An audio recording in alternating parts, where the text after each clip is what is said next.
Hi guys, this is R.A. Sweeney here to talk to you about another passage from the book Praying with the Torah as part of the Praying with the Bible series.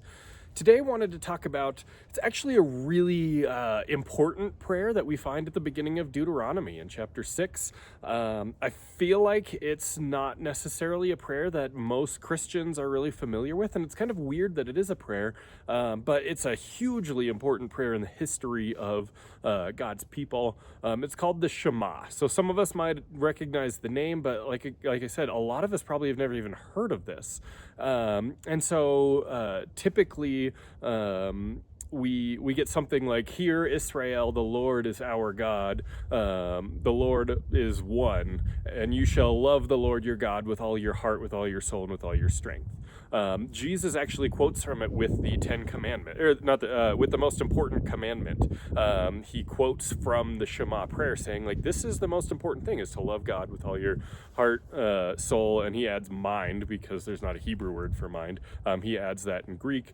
So he's thinking about that. But even, in Jewish culture, this is a prayer that that would have been prayed at least once a day by most faithful Jews. A lot of people had developed practices of praying it 3 times throughout the day, just as sort of a reminder to, put these things before you in your mind. And so I just quoted it for you, and you'll notice that nowhere in there does it sound like a prayer. It sounds like somebody talking to God's people, not God's people talking to God, which I agree.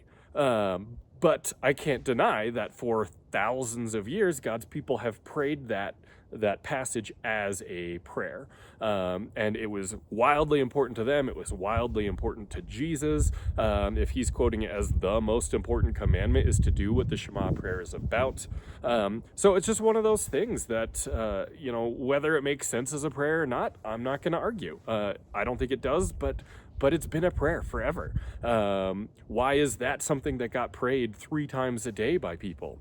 It was important. It was important to the Jews. It was important to Jesus. It was important to the early church. So I think it's just something very important for us, if we're going to continue on the tradition of God's people, that this is something that should be a part of our prayer life, that it's something that's important for us to focus on and just be, really be centered around that sort of idea. And really, it just serves as a daily reminder. If we're praying it every day, hey, God, help this be where my heart is. Help this be where my focus is, and those sorts of things. So that's what I wrote about for this one. Hope it's a blessing. Thanks.